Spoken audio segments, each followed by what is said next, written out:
रोज रोज डाळ भात खाऊन कंटाळा येतो, भाजी चपाती खाऊन कंटाळा येतो. मग काहीतरी असं चटपटीत आणि असं झटकीपट घरीच तयार झालं तर मग तर काय मजाच आहे. लहान मुलांपासून मोठ्यांना सगळ्यांनाच आवडणारी अशी एक चाटची रेसिपी आज मी तुमच्याबरोबर शेअर करणार आहे. ती म्हणजे आलू टिक्की चाट. तर चला वेळ न घालवता रेसिपीला सुरुवात करूया. टिक्कीसाठी इथे मी 5 ते 6 म्हणजे वजनी बघायला गेलं तर अर्धा किलो एवढी बटाटी मी उकडून स्मॅश करून हातानेच घेतलेली आहे. आता त्याच्यात मी चवीनुसार काळं मीठ घातलेलं आहे, थोडीशी पुदिना आणि 2 हिरव्या मिरच्या बारीक चिरून घातल्या आहेत, कोथिंबीर घातलेली आहे, 1 मोठा कांदा बारीक चिरून घातलेला आहे आणि त्याला बाइंडिंग यायला मी 2 मोठे चमचे एवढे कॉर्नफ्लॉवर घातले आहे. आता हे व्यवस्थित सगळं मिक्स करून आपल्याला एक गोळा बनवायचा आहे. आता हा बघा व्हिडिओत दाखवल्याप्रमाणे आपला गोळा बनवून झालेला आहे.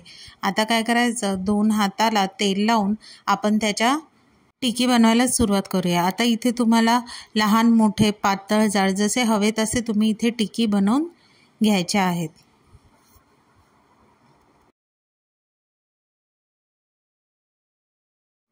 आता अशा प्रकारे बघा मी सगळ्या टिक्की बनवून घेतल्या. आता ह्या आपण काय करायच्या, शॅलो फ्राय करायच्या. शॅलो फ्रायसाठी इथे मी तवा चांगला तापत ठेवला आहे. मीडियम टू फास्ट गॅसवर थोड्या थोड्या तेलावर आपण ह्या टिक्की दोन्ही बाजूने चांगल्या भाजून घ्यायच्या आहेत.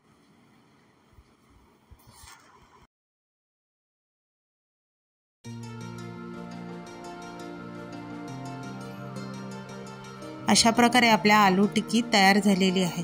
आता आपण हे सगळं असेंबल करूया. त्यासाठी मी जिरे पूड, काश्मीरी लाल तिखट, काळं मीठ, शेव, गोड दही, चिंच खजुराची चटणी, पुदिन्याची चटणी, थोडीशी कोथिंबीर दिलेली आहे. आता ह्यावर तुम्ही कांदा, टोमॅटो हे सगळं तुमच्या आवडीप्रमाणे कमी जास्त घेऊ शकता. आता चिंच खजुराची चटणी आणि पुदिन्याची चटणी ह्या रेसिपीचा व्हिडिओ मी ऑलरेडी शेअर केला आहे.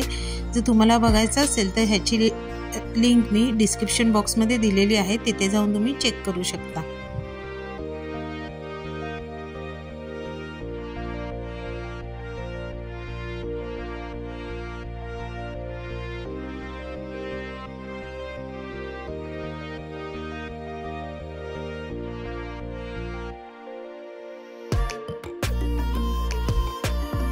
छोट्या मोठ्या भुकेसाठी कधीतरी चेंज म्हणून कशी वाटली तुम्हाला ही माझी आलू टिक्की चाटची रेसिपी ही नक्की कमेंट करून सांगा. रेसिपी आवडली तर रेसिपीला लाईक करा, शेअर करा.